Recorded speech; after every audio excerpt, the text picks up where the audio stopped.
Allez, on est de retour pour la troisième période, la dernière période de cette émission.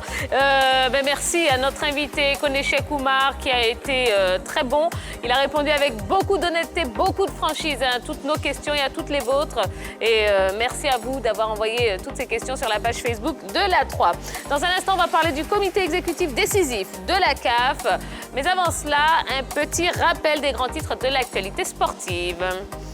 Il y a eu du volleyball aujourd'hui. Le président de Port-Bouët Volleyball Club, CRA Hervé Jean-Jacques, est décédé ce mardi à la suite d'un accident de la circulation. En tennis de table, l'Open de pré-saison de Koumassi sort le grand jeu. En boxe, la Fédération ivoirienne a lancé ses activités mercredi au hall 2 du Palais des Sports de Treichville. En basket, Pietrus prend sa retraite. Et puis en football, Ndri Kofi Romaric n'est plus encadreur de l'équipe réserve de l'ASEC Mimosa. Traoré Lassina signe en D2 turc. Steve Mounier signe à Brest FC. Et enfin, Vincent Labrune est élu président de la LFP. Notre Jojo nous a rejoint sur le plateau. Bonsoir Jojo. Bonsoir Sia, bonsoir tout le monde, vous allez bien? Salut Jojo. De toute façon, si vous n'allez pas bien, voilà. Après, c'est vous qui voyez. D'accord, très bien. Bon, au fait, je ne vous ai pas demandé alors cette interview de Koneche Kumar. Qu'est-ce que vous en avez pensé? On l'a retrouvé avec beaucoup de plaisir, l'ancien président de l'Africa Sport d'Abidjan, qui est dans un nouveau registre. C'est plus le bagarreur qu'on avait connu. Oui. Là, il fait preuve de beaucoup plus de... je vais dire, je n'ai pas envie de dire maturité, parce que ce serait pas... Sagesse, peut-être. Voilà, beaucoup plus de sagesse. On sent un Koné Oumar qui est vraiment prêt, qui a envie d'aider, qui a envie de travailler, qui a envie de se mettre au service de la Côte d'Ivoire et du football ivoirien. Son discours était très bien. Bravo à lui. Il m'a vraiment séduit ce soir. Et bravo au président Koneche Kumar. Allez, il nous reste pas mal de choses dont on doit parler. Eh bien, on est parti pour l'actu.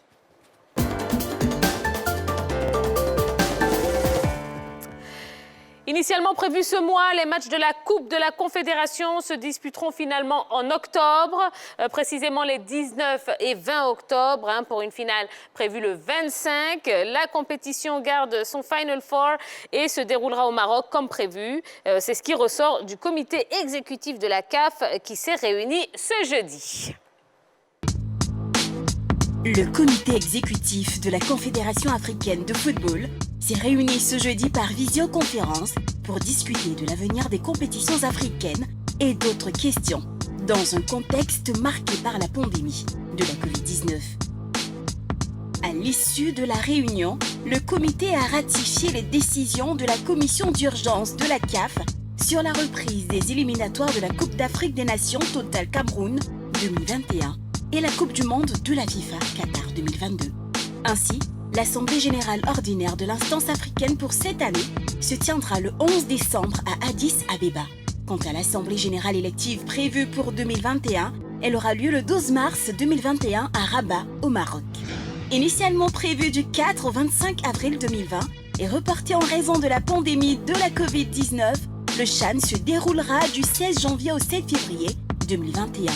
En outre, la règle du 4e remplacement en cas de match à prolongation sera appliquée. Concernant la Ligue des champions féminines de la CAF, chacune des 6 zones organisera des qualifications pour déterminer les finalistes du tournoi à 8 équipes. Une équipe de chaque zone, une équipe du pays hôte et une équipe supplémentaire prendront part à ce tournoi. Pour la première édition, l'Union zonale du pays hôte aura 2 représentants. Cette Ligue des champions féminines de la CAF sera annuelle et se tiendra durant le 2e semestre. Par ailleurs, saisie d'une demande de la Fédération royale marocaine de football, eu égard aux dernières évolutions sanitaires sur la situation du trafic aérien au Maroc et sur recommandation de la commission d'organisation des compétitions interclubs de la CAF, les matchs restants de la Ligue des champions de la CAF Total et de la Coupe de la Confédération de la CAF ont été reportés. Cette décision a automatiquement affecté le calendrier de la saison 2020-2021. Alors, qu'est-ce que vous retenez des dernières décisions prises par la CAF? Roger Stéphane. La bonne nouvelle, c'est la Ligue des champions féminines. Là, on est vraiment content de voir qu'une telle compétition qui très bientôt va avoir lieu sur le continent. Bravo donc à la Confédération africaine de football par rapport donc à cette initiative. Et puis il faut comprendre hein, les reports. Là, par exemple, sur les matchs de les demi-finales de la Coupe CAF de la Ligue des Champions, là, il y a des difficultés au niveau de la pandémie qui fait un grand retour du côté du Maroc, qui a d'ailleurs provoqué l'arrêt du championnat. Donc on peut comprendre qu'il y a eu un report. Donc tout va se jouer entre le 16 octobre et le 6 novembre. On va boucler tout ça. Il faut d'ailleurs rappeler qu'il y a une fenêtre internationale au mois de novembre pour les 3e et 4e journées des éliminatoires de la CAN. Bon, tout ça cumulé va permettre à la Confédération africaine de terminer rapidement ces compétitions africaines au niveau des clubs. Bon, c'est une bonne nouvelle. C'est un autre report, mais on n'a pas vraiment le choix. Je pense que dans l'ensemble, il y a des belles décisions qui ont été prises par le comité exécutif de la Confédération africaine de football. Alors que l'UEFA a réussi quand même à boucler sa saison 2019-2020, c'est vrai qu'à la CAF, on va de report en report. Qu'est-ce que ça vous inspire, Jean-Philippe? Toujours la même cacophonie qui a été décriée depuis un certain temps au niveau de la Confédération africaine de football dans la gestion des différentes compétitions. C'est un comité d'urgence qui s'est réuni pour essayer tout simplement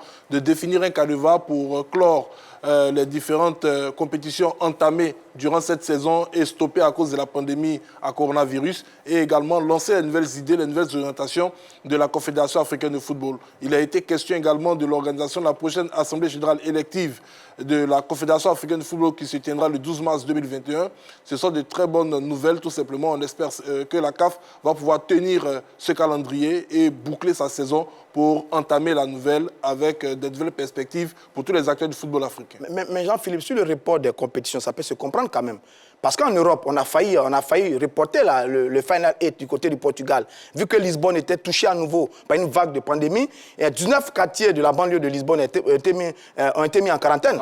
Donc là, par exemple, il y a des difficultés au Maroc en ce moment. Donc on peut comprendre les tergiversations plus ou moins de la CAF, mais ça peut se comprendre quand même parce qu'au Maroc, la pandémie est revenue en force. Mais quand même, juste pour terminer, ça n'a pas empêché le Final 8 d'avoir lieu, de se tenir à Lisbonne. Mais parce qu'ils n'ont pas la même réalité, ils ont les moyens de gérer la pandémie, ça a été fait. C'est ça. Et on espère que ça va se faire aussi pour nous. Voilà. Allez, on va vous parler de ce match, hein. Lens-PSG. Le PSG donc s'est présenté décimé face à Lens pour son premier match de cette nouvelle saison. Voyons ce qui s'est passé dans ce match, qui vient à peine de se terminer. Et victoire de Lens avec le but de l'ancien niçois Ganago, qui va hériter de ce ballon que va perdre la défense parisienne.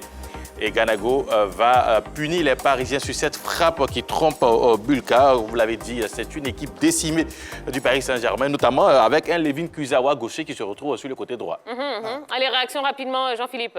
Mais c'était prévisible au vu de tout ce qui a été vécu par la formation francilienne ces derniers jours, avec, je ne dirais pas cette épidémie qui frappe de plein fouet l'équipe du Paris Saint-Germain, mais beaucoup de joueurs indisponibles pour cause de contamination à la Covid-19. On se demandait comment Thomas Tuchel allait composer son groupe. Il a fait avec les moyens de bord. Ça n'a pas marché et c'est Lens qui s'est imposé.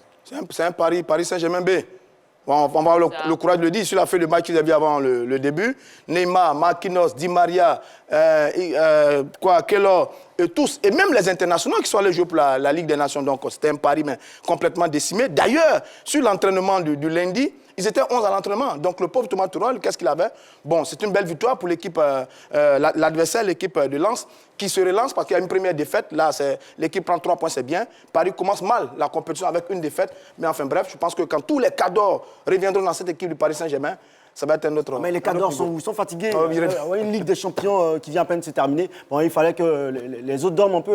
Voilà, laisser aussi ceux qui sont sur le banc, les banqueteurs. On rappelle qu'ils ont le corona quand même. Ah, mais c'est pas grave. C'est la fatigue. Souvent, c'est la fatigue.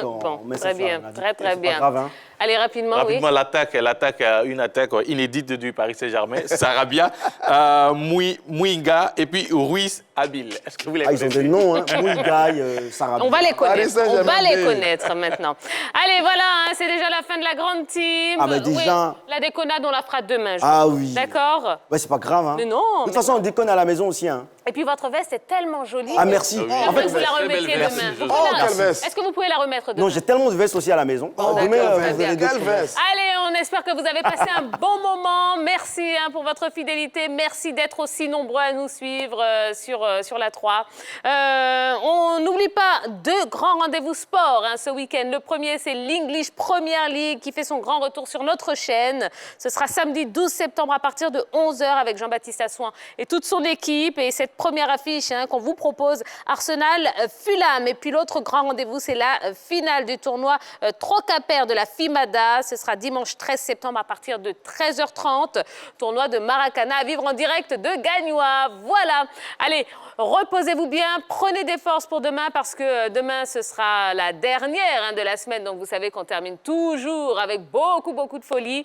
On compte sur votre présence à tous. Passez une bonne soirée. Reposez-vous. À demain, même heure, même endroit, 20h30 sur la 3. Bisous. Bye bye.